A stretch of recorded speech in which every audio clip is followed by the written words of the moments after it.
Hello students, welcome back to my channel. आपका इस channel पर स्वागत है। जैसा कि आपने थंबनेल में देखा होगा कि हमने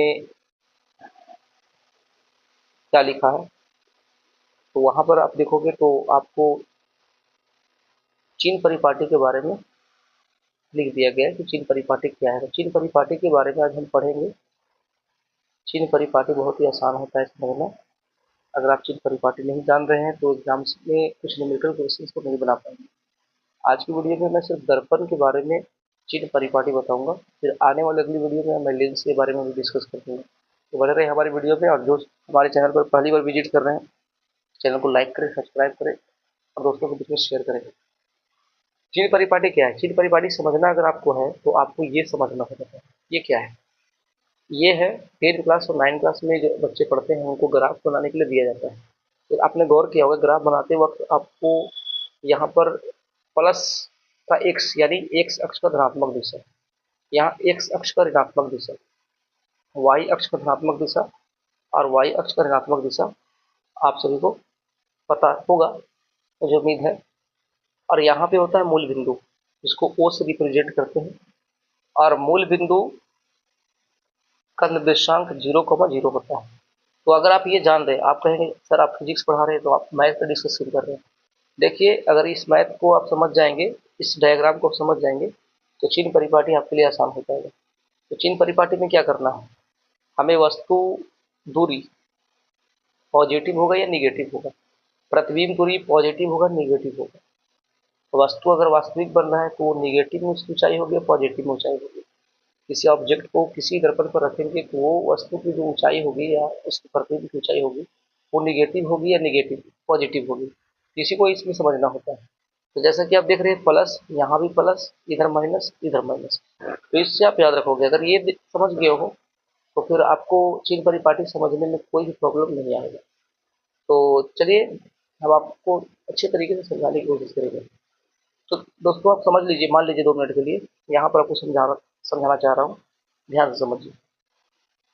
मान लीजिए सपोज डेट कि आपके पास एक दर्पण है जिसका नाम है उत्तल दर्पण। चलिए मान लीजिए मैं यहाँ पे उत्तल दर्पण बना देता हूँ। ये आपका क्या है, उत्तल दर्पण। उत्तल दर्पण में यहाँ पे एक ध्रुव है और यहाँ पे हमने फोकस ले लिया है और यहाँ पर वक्रता केंद्र ले लिया है। आपको तो पता है कि इसमें वस्तु रखने की जो कंडीशन है वो सिर्फ दो ही है, यानी दो कंडीशन में वस्तु रखी जा सकती है। पहली कंडीशन है अनंत वाली। अगर आप अनंत पर वस्तु को रखते हैं तो उसकी प्रतिबिंब कहाँ बनती है, फोकस में बनती है। अगर वस्तु को अनंत और ध्रुव के बीच में रखते हैं तो उसकी प्रतिबिंब ध्रुव और फोकस के बीच में बनती है। ठीक है, ये तो आपको पता है। लेकिन आप जरा गौर करो कि मान लो कि आपने वस्तु को अनंत में रखा है, या फिर मान लो कि आपने वस्तु को प्रिंसिपल एक्सिस यानी इसको हम कहते हैं मुख्य अक्ष या प्रधान अक्ष, इस प्रधान अक्ष पर रखा है और इसका नाम आप इस वस्तु का नाम रख लो, इस ए बी नाम रख लो। ठीक है, तो अब आपको जो दूरी मापनी है तो यहाँ पे एक चीज लागू होगा, वस्तु दूरी। क्या लागू होगा? वस्तु दूरी। अब आपको भी समझ में आ रहा है कि वस्तु तो हमारा ए बी है, तो भैया हमने ए बी को क्या मान रखा है, वस्तु मान रखा है। अब ये समझना है कि ए बी हमारा वस्तु है तो इसकी दूरी क्या होगी। तो जब भी आपको दूरी मानना है तो पी से मापनी है। ठीक है, पी पी क्या होता है, ध्रुव। अब बोलेगा ये आपने क्यों बता दिया। देखो मैं ये इसलिए बताया हूँ कि इससे आपको प्लस, यहाँ माइनस और यहाँ माइनस, यानी इससे निगेटिव और पॉजिटिव की पहचान हो सके, तो इसलिए मैंने बताया है।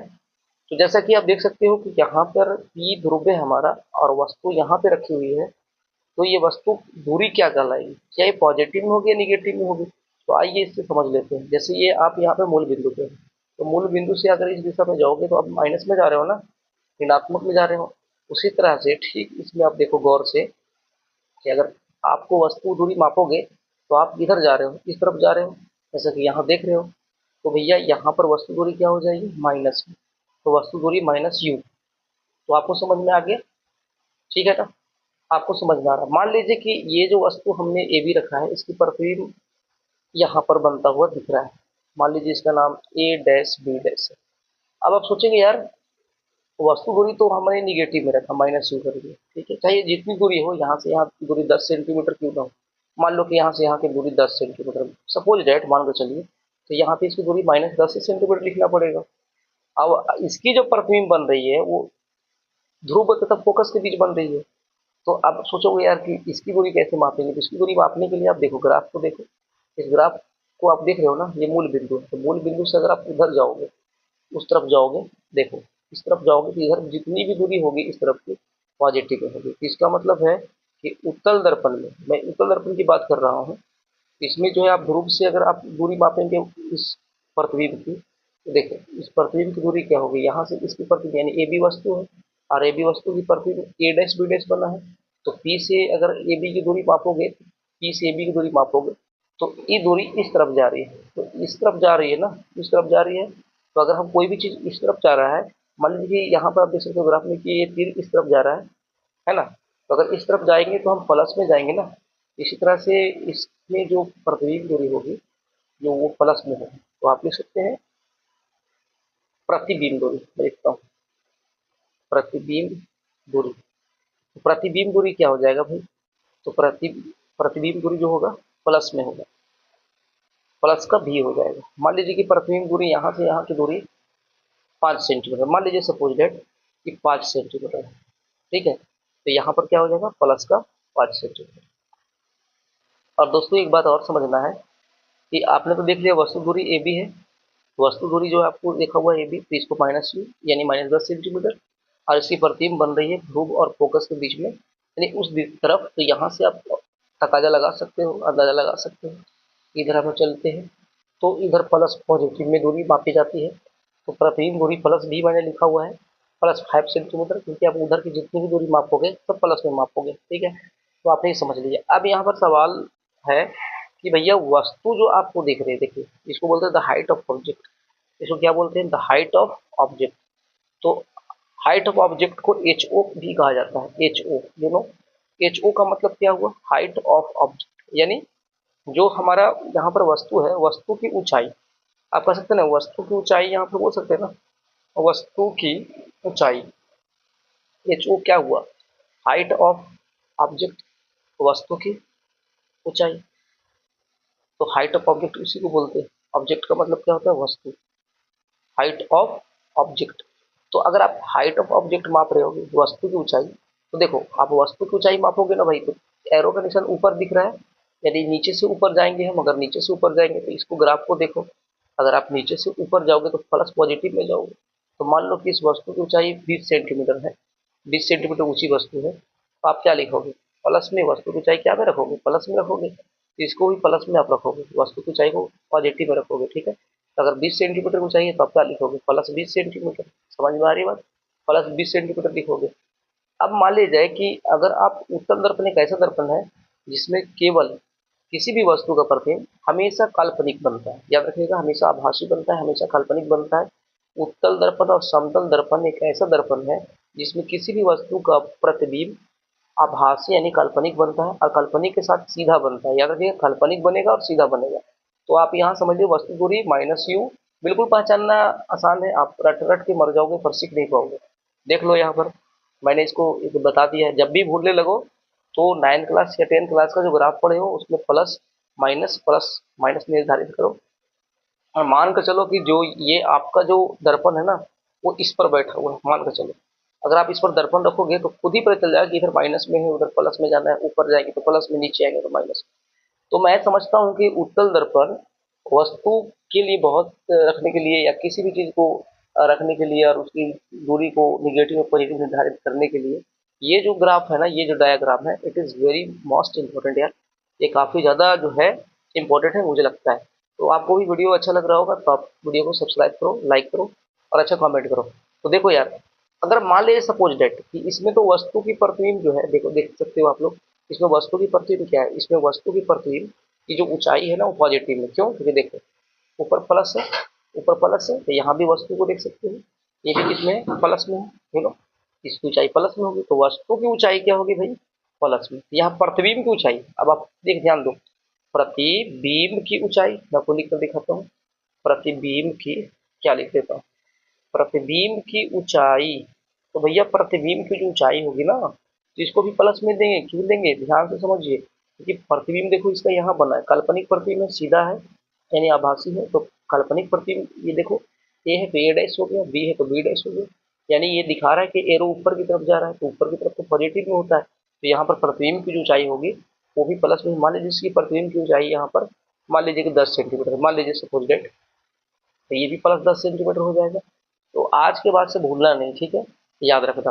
तो इसमें कोई भी प्रॉब्लम नहीं है। और एक चीज़ और मैं बताता चलूँ कि जैसे ये दर्पण है, जब इसमें हम प्रकाश आपतित करते हैं, जैसे कि ये मैं प्रकाश आपतित कर रहा हूँ, ध्यान से समझना। तब उत्तल दर्पण क्या करता है, जब प्रकाश सीधे दर्पण से टकराती है तो ये दर्पण क्या करती है कि प्रकाश को ऐसे परावर्तित कर देती है। प्रकाश को क्या कर देती है भाई, परिवर्तित कर देती है। ऐसे मिला लेना है, डॉट डॉट नहीं करना है इस पर, तो मिल ऐसे इस तरह से परिवर्तित कर देती है। यानी आपतित किरण ये परावर्तित किरण, तो हमने प्रकाश को क्या किया, आपतित किया। तो आपतित करने का मतलब है कि प्रकाश जब भी आपतित होगा तो यानी उसकी डायरेक्शन इस तरफ होगी।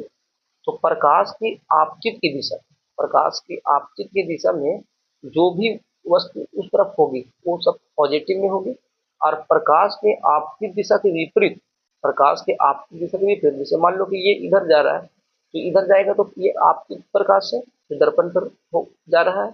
और यहाँ से देख लो, मान लीजिए यहाँ से कि अगर मैं प्रकाश के आप किरण के विपरीत अगर जा रहा हूँ, जैसे कि मैं विपरीत जा रहा हूँ यानी उल्टा जा रहा हूँ, ये क्या है, प्रकाश के आपतित किरण की दिशा में, प्रकाश के आपतित किरण की दिशा में जाऊंगा तो पॉजिटिव में दूरी मापूंगा।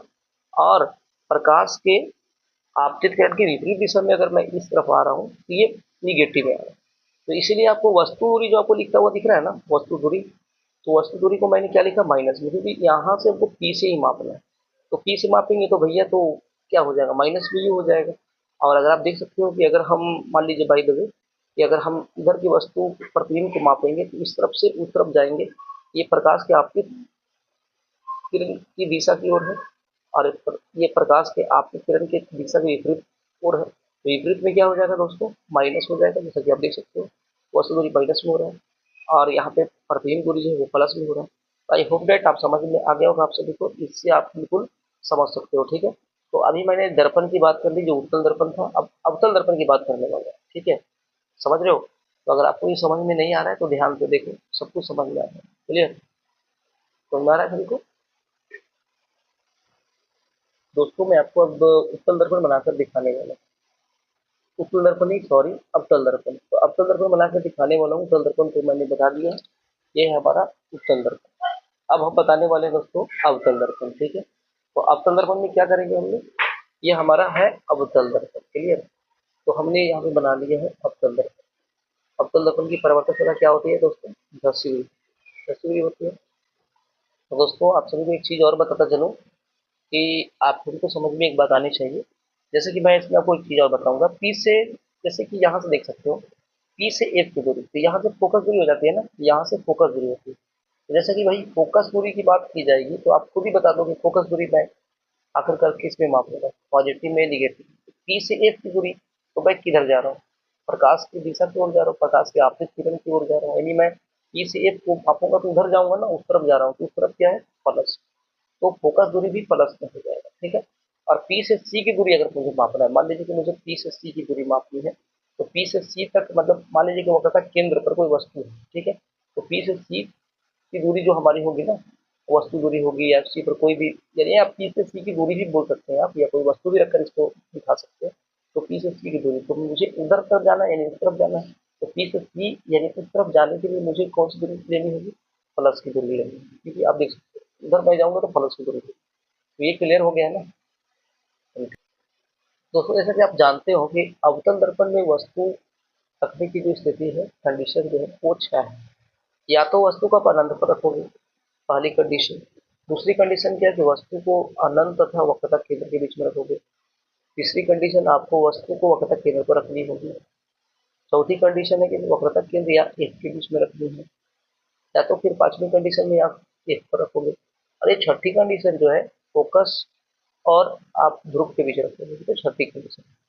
तो पहली, दूसरी, तीसरी, चौथी, पांचवी, ये जो, हेलो दोस्तों, ये आपका कौन सा दर्पण है, अवतल दर्पण है। अवतल दर्पण में वस्तु रखने की जो स्थिति है वो बिल्कुल छह स्थिति है। पहली स्थिति ये है कि आप वक्रता केंद्र या अनंत के बीच या फिर सबसे पहले आप देख लो अनंत में आप वस्तु रखोगे, कहाँ रखोगे? अनंत में। पहली कंडीशन। दूसरी कंडीशन क्या है? वक्रता केंद्र या अनंत के बीच में रखोगे, दूसरी कंडीशन। तीसरी कंडीशन वक्रता केंद्र पर रखोगे। चौथी कंडीशन है वक्रता केंद्र और फोकस के बीच में रखोगे। पांचवी कंडीशन क्या है? फोकस पर रखोगे। और छठी कंडीशन है दोस्तों जिसपे आप फोकस पर ध्रुव के बीच में रखोगे।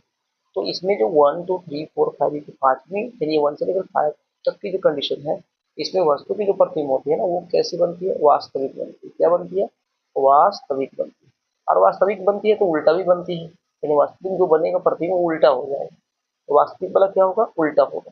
तो अगर वास्तविक प्रतिबिंब बनता है तो उल्टा। और छठी कंडीशन एक ऐसी कंडीशन है जिसमें अगर वस्तु को आप फोकस तथा ध्रुव के बीच में रखोगे तो उसकी कंडीशन में उस वक्त क्या होता है कि उसकी जो वस्तु की जो प्रतिबिंब बनती है वो बिल्कुल वस्तु से बड़ी बनती है।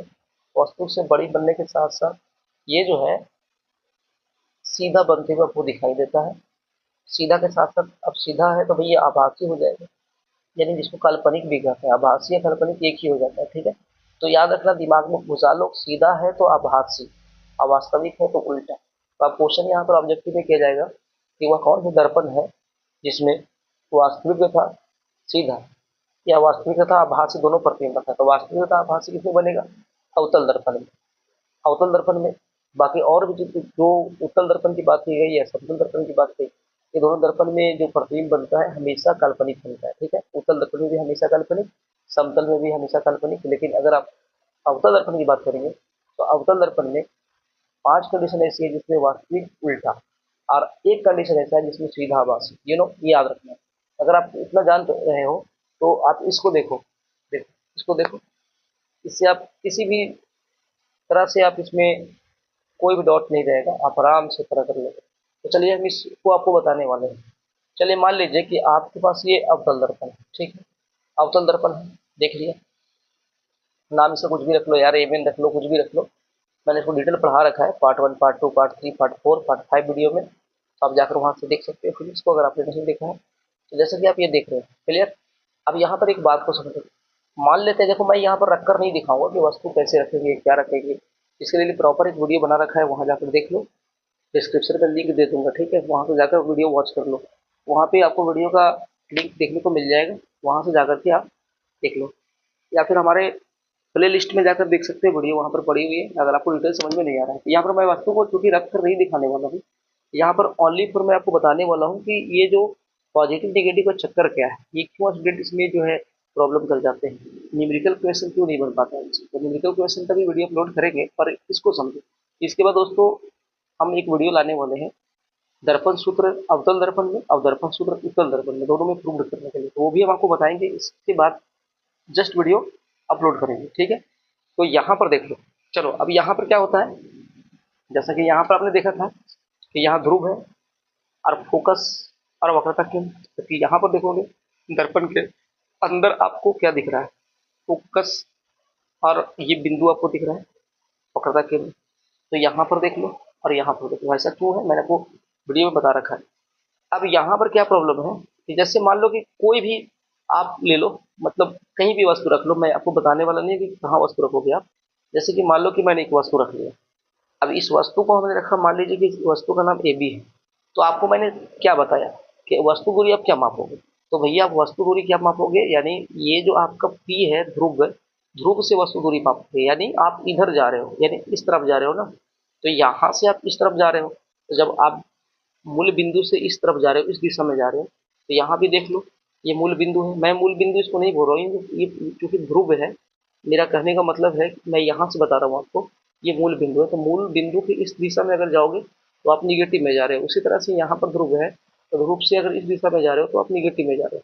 इसलिए पी से बी की दूरी, यानी पी से जो बी की दूरी, यानी ए बी क्या वस्तु है, तो पी से ए बी तक की जो दूरी है उसमें हम क्या बोलेंगे इसको? वस्तु दूरी। तो दोस्तों यहाँ पर वस्तु दूरी आप क्या रखोगे बताओ? वस्तु दूरी क्या रखोगे? तो आप निगेटिव में रखोगे। तो अब देखो ध्यान से, यहाँ वस्तु दूरी भी निगेटिव रखी गई, ठीक है। वस्तु दूरी कहाँ रखी गई थी? निगेटिव में, लेकिन यहाँ पर भी निगेटिव है। तो आप इसको भूल ही नहीं सकते हो यार। बल इसको देख लो, इसको देखो, इसको देखोगे, इस डायग्राम को तो कभी नहीं भूलोगे। अगर इसको भुला दोगे तो भूल जाओगे, क्लियर। अब वस्तु दूरी आपने देख लिया। अब मान लीजिए कि इसका प्रतिबिंब, कभी कभी क्या होता है ना कि या मैंने यहाँ बनाया, इसकी प्रतिबिंब हो सकता है कि यहाँ बने, ठीक है। मान लीजिए कि इसकी प्रतिबिंब यहाँ बनी हुई, तो आप यहाँ पर क्या करोगे, ए डैश बी डैश, क्लियर। इसकी प्रतिबिंब बनती है ए डैश बी डैश। तो ये वस्तु दूरी जो है ना, ये चक्कर का, ये प्रतिबिंब दूरी, तो प्रतिबिंब दूरी यहाँ से लेकर के यहाँ तक, यहाँ से लेकर के यहाँ तक क्या हो गया, प्रतिबिंब दूरी। तो पी से यहाँ तक की दूरी क्या हो जाएगी, प्रतिबिंब दूरी। तो प्रतिबिंब दूरी। अब आप प्रतिबिंब दूरी को देख लो, पी से अगर इधर की दूरी मापते हो तो ये इधर से दूरी क्या हो जाएगा, माइनस में होगा, क्योंकि यहाँ से आप इधर जाओगे, यानी आप इधर से इधर जाओगे तो माइनस में जाओगे। वैसे ही आपको यहाँ से यहाँ जाना है, ये भी दूरी जो मापोगे माइनस में मापोगे। इसका मतलब है कि वस्तु दूरी भी और प्रतिबिंब दूरी भी आप माइनस में ही मापने वाले हैं। अब एक बात और बताता हूँ, H O, height of object या हाइट ऑफ इमेज की बात कर ले, एच ओ और एक होता है एच आई, क्लियर। तो एच ओ का मतलब क्या हो, हाइट ऑफ इमेज। तो ये जो हाइट ऑफ इमेज है, तो आप हाइट कितना इसका होगा, पॉजिटिव होगा निगेटिव होगा। तो बी से ऊपर की तरफ जा रहे हो तो यहाँ भी आप देख लो, जब आप ऊपर की तरफ जाओगे तो प्लस में जाओगे, धनात्मक में जाओगे, तो यहाँ पे तो हाइट ऑफ इमेज क्या होगा, यानी यहाँ क्या बोलेंगे, वस्तु की ऊंचाई क्या होगा, हाइट ऑफ इमेज वस्तु की ऊंचाई को बोला जाता है। तो वस्तु की ऊंचाई या एच ओ जो भी कर लो, इसकी ऊंचाई क्या होगी, प्लस में होगी, क्योंकि देख लो ऊपर की तरफ हम जा रहे हैं ना, तो ऊपर की तरफ जाएंगे तो प्लस में जाएंगे, क्लियर है ना। और अगर हाइट ऑफ इमेज की बात करें, एच आई का मतलब है हाइट ऑफ इमेज। तो हाइट ऑफ इमेज क्या है, वो आप नीचे की तरफ जा रहे हो, ठीक है, वो आप कहाँ जा रहे हो, नीचे की तरफ जा रहे हो। तो यहाँ पर आप देख सकते हो वाई अक्ष का ऋणात्मक दिशा है, ये आपका ओरिजिन है, यानी मूल बिंदु है, और मूल बिंदु से आप नीचे की तरफ जाओगे तो माइनस में जाओगे। तो इसी तरह से यहाँ पर देख सकते हो हाइट ऑफ इमेज क्या है, ये ऋणात्मक दिशा में माइनस में। तो भैया ये बिल्कुल आसान है यार। और पी से एफ की दूरी को फोकस दूरी कहते हैं, या मैं पी एफ भी लिखकर आपको रिप्रेजेंट करता हूँ। तो पी से एफ की दूरी जो होगी वो किस में होगी, तो आप इस तरफ जा रहे हो, पी से एफ की दूरी इस तरफ माप रहे हो ना, तो ये दूरी हो जाएगी माइनस में। अगर पी से सी की दूरी मापोगे, ये वक्रता केंद्र है, तो यहाँ से कोई दूरी यहाँ से यहाँ मापते हो, तो ये भी आपका हो जाएगा माइनस में। आपको बात समझ में आ रही है या नहीं आ रही है। तो दोस्तों यहाँ पर आपने समझ लिया। तो ये सारे कंडीशन जब तक आप देख लो, 1 2 3 4 5, ये 5 कंडीशन ऐसे जिसमें वास्तविक को उल्टा प्रतिबिंबों का बनना आवश्यक है, और इसमें यही चीज़ें लागू हो जाएंगी जो मैं आपको बता रहा हूँ, यही चीज़ें लागू होगी। लेकिन एक कंडीशन मैं आपको बता दूँ, एक कंडीशन अवतल दर्पण में क्या है कि अगर वस्तु को एक तथा पी के बीच में रखो, मान लो कि वस्तु को आप यहाँ रख रहे हो, ठीक है, तो आपकी इसकी इमेज थोड़ी बड़ी दिखती है इधर बनती हुई, दर्पण के पीछे बनती हुई दिखती है। तो अगर आप इसमें देखोगे तो इसमें थोड़ा कंफ्यूज हो जाओगे, यार इसमें पी से वस्तु दूरी क्या है। तो देखो वस्तु दूरी की जहाँ तक की बात करते हैं, पी से इस वस्तु की दूरी, मान लीजिए कि इसका नाम हम डी ई रख रहे हैं 2 मिनट के लिए मान लो, तो डी से ई की जो दूरी है ना, तो पी से मापेंगे, तो ये यहाँ से यहाँ की दूरी क्या है, तो यहाँ से यहाँ की दूरी जो है माइनस में होती है, ये वस्तु दूरी माइनस में होगा। लेकिन अगर आपकी इमेज जो है दर्पण के पीछे बनती है एक कंडीशन में, जो आभासी है और सीधा भी है, तो अगर आप इसको देखते हो, यहाँ से यहाँ की दूरी देखते हो, तो ये दूरी किस में है, वस्तु दूरी, वस्तु दूरी की यानी प्रतिबिंब दूरी। तो वस्तु दूरी तो आप देख रहे हो कि वस्तु दूरी आपको इधर है तो माइनस में है, लेकिन प्रतिबिंब दूरी यहाँ पर क्या हो जा रहा है, प्लस में। यहाँ पर कंफ्यूज मत होना, प्रतिबिंब दूरी माइनस में जो है और प्लस में भी है। जबकि आप उत्तल दर्पण में आके देखोगे, देखो प्रतिबिंब दूरी हमेशा क्या है, प्लस में। प्रतिबिंब दूरी हमेशा क्या है, प्लस में। क्यों प्लस में है, क्योंकि आपने वस्तु को इधर रखा था और उसका प्रतिबिंब उस तरफ बना था ना, यानी एफ सी उस तरफ बना था, तो इसलिए वो क्या था, यहाँ माइनस प्लस हो रहा है, ठीक है। तो वस्तु दूरी, प्रतिबिंब दूरी देख लिया आपने, और एच ओ यानी हाइट ऑफ ऑब्जेक्ट देखा प्लस में। तो एच आई का मतलब ये हुआ हाइट ऑफ इमेज यानी माइनस में, पी सी एफ की दूरी क्या हो गया माइनस में, पी से की दूरी माइनस में। अब यहाँ पर देखो यार, कि मान लिया जाए कि ये जो वस्तु की प्रतिबिंब जो हमें दिखाई दे रहा है, इसको हाइट ऑफ क्या बोलते हैं, देखो यहाँ पर मैंने नहीं लिखा है शायद, इमेज, इमेज जो है हाइट ऑफ इमेज। तो हाइट ऑफ इमेज जो मैंने लिखा हुआ है यहाँ पर, तो ये इमेज क्या है, आप देख सकते हो, ये इमेज आपको दिख रहा है ऊपर में प्लस में। तो हाइट ऑफ इमेज क्या है, माइनस में हमने कहाँ लिखा था, माइनस में कब लिखा था, जब यहाँ पर आप देख सकते हो ये वास्तविक था और उल्टा था, तब मैंने हाइट ऑफ इमेज क्या लिखा था, यानी हाइट ऑफ इमेज का मतलब क्या हुआ, वस्तु यानी प्रतिबिंब की ऊंचाई, यानी प्रतिबिंब जो होता है ना उसकी ऊंचाई, तो वाई उसकी ऊंचाई क्या लिखा था माइनस में। लेकिन अगर इसकी हाइट ऑफ इमेज की बात करेंगे तो ये प्लस में हो जाएगा, क्यों, क्योंकि वहाँ पर प्रतिबिंब क्या बन रहा है, यहाँ पर प्रतिबिंब सीधा और आभासी बन रहा है, तो इसके लिए प्लस हो जाएगा, लेकिन इस कंडीशन में माइनस हो जाएगा। इस बात का आपको ध्यान रखना, अगर भूलने लगो तो यार सीधे एक क्या करो कि एक लाइन ड्रॉ कर लो ऐसे, इधर एक्स रखो, इधर एक्स रखो, इधर वाई रखो और यहाँ वाई रखो, X plus X minus Y plus Y minus. ठीक है, तो मुझे उम्मीद है कि आपको वीडियो पसंद आया होगा। तो आज से कभी मत भूलना कि इसकी दूरी क्या होती है। अगर आप इतना जान रहे हो तो आपको किसी भी क्वेश्चन को बनाने में आसानी होगी। और अगर आपको और भी वीडियो चाहिए तो आप मुझे ज़रूर कमेंट करो कौन सी वीडियो चाहिए, वो वीडियो मैं अपलोड कर दूंगा। ठीक है, तो वस्तु दूरी अब समझ में आ गया, प्रतिबिंब दूरी समझ में आ रहा है, प्रतिबिंब दूरी माइनस प्लस दोनों है, जबकि आप इसमें देख रहे हो इसमें ऐसा नहीं है। इसमें भी दोस्तों उत्तल दर्पण में भी एच ओ यानी वस्तु की ऊंचाई और एच आई यहाँ भी हो सकता है। तो एच आई क्या होगा, इसकी प्रतिबिंब की ऊंचाई भी प्लस में होगा। इसकी उत्तल की बात कर रहा हूँ, तो इसकी भी एच आई क्या होगा, इसकी ऊंचाई प्लस में होगा। हाइट ऑफ इमेज प्लस में, हाइट ऑफ ऑब्जेक्ट भी प्लस में। ठीक है, क्यों, क्योंकि काल्पनिक प्रतिबिंब बन रहा है, आभासी प्रतिबिंब बन रहा है। तो ऐसा आपको समझ में आ गया होगा। तो चलो, उम्मीद है कि आपने इसको समझा होगा, कभी नहीं इसको भूल पाओगे, मुझे उम्मीद है। बहुत ही इंपॉर्टेंट है। चलिए, आज की वीडियो यहीं पर समाप्त करते हैं। Thank you.